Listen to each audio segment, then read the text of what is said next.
స్వర అయితే అభి అలాగే బాబీ వాళ్ళిద్దరూ ఎక్కడ ఉన్నారా అని చెప్పి అలా వెతుకుతూ ఉంటుంది. వెతుకుతూ ఉండగా అక్కడ రోడ్డు మీద ఉన్న వాళ్ళందరికీ కూడా వాళ్ళ ఫోటోలు చూపించి అడుగుతుంది. ఇక అక్కడ ఒక అతని దగ్గరికి వెళ్ళి, బాబాయ్, ఈ ఫోటోలో ఉన్న అబ్బాయిని మీరు ఎక్కడైనా చూసారా అని చెప్పి అడుగుతుంది. దాంతో అతనైతే లేదమ్మా, చూడలేదని చెప్పి అంటాడు. సరే అయితే ఇదిగోండి, ఇతన్ని ఎక్కడైనా చూసారా అని చెప్పి అడుగుతుంది అభి ఫోటో చూపించి. దాంతో అతనైతే లేదమ్మా, నేను చూడలేదు. అయినా సరే మన వాళ్ళు అనుకున్న వాళ్ళని ఎందుకమ్మా దూరం చేసుకొని ఇప్పుడు ఇలా బాధపడతారు? ఎప్పుడు కూడా బంధాలని దూరం చేసుకోకూడదమ్మా అని చెప్పి అంటూ ఉంటాడు. అది వినగానే స్వర అయితే, లేదు బాబాయ్, నేనేమి వాళ్ళని దూరం చేసుకోలేదు. వాళ్ళే నా నుండి దూరంగా వెళ్ళిపోయారు. అందుకే ఇప్పుడు నేను బాధపడుతున్నాను.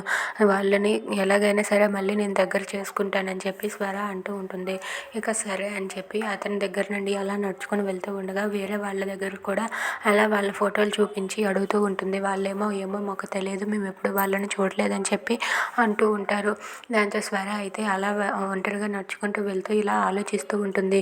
ఏంటి ఈ బాబీని అభి ఎక్కడికి తీసుకువెళ్ళాడో ఏంటో, ఈసారి మాత్రం బాబీ నాకు కనిపిస్తే నేను అస్సలు వదలను. బాబీకి తన కన్న తల్లిని నేనే అని బాబీకి నిజం చెప్పేస్తానని చెప్పి స్వర అనుకుంటూ ఉంటుంది. ఎలాగైనా సరే ఎట్టి పరిస్థితుల్లోనే బాబీని నేను నా సొంతం చేసుకుంటానని చెప్పి అనుకుంటుంది. ఇంతలో అభి అయితే కారులో వెళ్తూ బాబాయ్ వైపు చూస్తుంటే బాబాయ్ అయితే ఏడుస్తూ చాలా బాధపడుతూ ఉంటాడు. అది చూసి అభి కూడా చాలా బాధపడతాడు. బాబాయ్ ఇలా ఉండడానికి కారణం తన తల్లి ఎవరో తనకి తెలియాలి.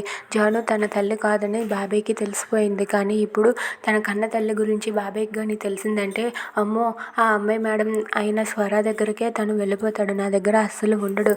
ఆ బాబాయ్కి ఈ విషయం అస్సలు తెలియకుండా జాగ్రత్త పడాలి. ఆ స్వరయే తన కన్న తల్లి అనే విషయం బాబాయ్కి తెలిస్తే ఇంకేమైనా ఉందా, నన్నే దూరం పెడతారని చెప్పి అభి అయితే కంగారు పడుతూ ఉంటాడు. ఇక బాబీ మాత్రం నా అమ్మ ఎవరు, మా అమ్మ ఎక్కడ ఉంటుంది, ఎప్పుడు చెప్తారు, అభి అబ్బాయి ఎప్పుడు చెప్తాడని ఎదురు చూస్తూ ఉంటాడు.